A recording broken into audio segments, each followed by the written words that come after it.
Surat Paulus kepada jemaat di Efesus. Efesus pasal 1. Salam Paulus. Dari Paulus, seorang rasul Yesus Kristus karena keinginan Allah. Pada orang-orang kudus di kota Efesus, yaitu orang-orang yang mempunyai keyakinan kepada Allah dalam Yesus Kristus. Anugerah serta damai untukmu dari Allah Bapa kita dan dari Tuhan Yesus Kristus. Berkat-berkat rohani dalam Kristus. Terpujilah Allah dan Bapa dari Tuhan kita Yesus Kristus, yang di dalam Kristus sudah memberkati kita dengan setiap berkat rohani dari surga.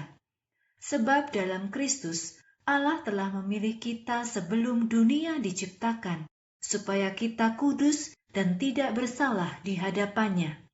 Dalam kasih, Allah telah menentukan kita untuk diangkat menjadi anak-anaknya melalui Kristus Yesus sesuai dengan keinginan dan kesenangannya. Hal ini dilakukan Allah supaya anugerahnya yang mulia mendapatkan pujian. Dia memberikan anugerah itu kepada kita dengan cuma-cuma melalui Kristus yang dikasihinya.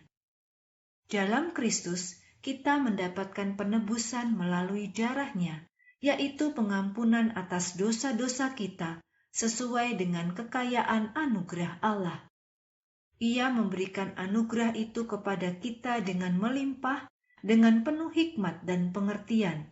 Kepada kita, Allah menyatakan rahasia keinginannya yang telah Ia tetapkan dalam Kristus. Hal ini akan terjadi ketika waktu yang telah Ia tetapkan tiba, yaitu ketika segala sesuatu yang ada di surga maupun di bumi akan dipersatukannya di dalam Kristus yang adalah kepala. Dalam Kristus, kita juga mendapatkan warisan yang telah ditentukannya dari semula sesuai dengan rencana Allah yang telah bekerja dalam segala sesuatu sesuai dengan keinginannya. Dengan begitu, kami yang pertama-tama memiliki pengharapan pada Kristus akan menjadi pujian bagi kemuliaannya. Begitu juga dengan kamu. Setelah kamu mendengar firman kebenaran, yaitu kabar baik tentang keselamatanmu, kamu menjadi percaya. Dengan begitu, di dalam Kristus, Allah sudah memeteraikan kamu dengan Roh Kudus yang dijanjikan itu. Roh Kudus adalah jaminan bahwa kita akan menerima apa yang telah dijanjikan Allah, sampai kita mendapatkan penebusan yang menjadikan kita milik Allah. Dengan begitu, Allah akan menerima pujian bagi kemuliaannya. Doa Paulus.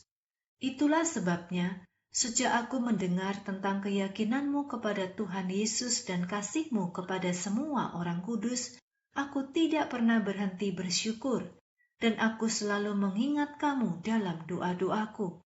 Aku berdoa kepada Allah, Tuhan kita Yesus Kristus, Bapa yang mulia, supaya Ia memberimu roh hikmat dan penyataan, sehingga kamu betul-betul mengenalnya.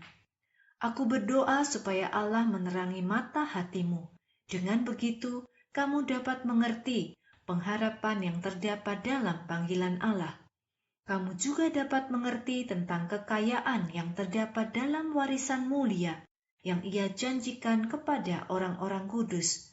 Dan kamu juga dapat mengerti betapa besarnya kuasa yang Allah berikan kepada kita yang percaya. Kuasa itu seperti kuasa dari kekuatannya yang besar. Kuasa itu dipakainya untuk membangkitkan Kristus dari antara orang mati dan menempatkan Kristus di sebelah kanannya di surga. Ia menempatkan Kristus jauh lebih tinggi di atas semua aturan, kekuasaan, kekuatan, dan pemerintahan. Kristus jauh lebih penting dari semua nama yang dapat disebut, baik di dunia ini maupun di dunia yang akan datang. Allah menempatkan segala sesuatu di bawah kuasa Kristus. Ia menjadikan Kristus sebagai kepala atas segala hal bagi gereja. Karena gereja adalah tubuh Kristus dan kepenuhan Kristus akan memenuhi segala hal.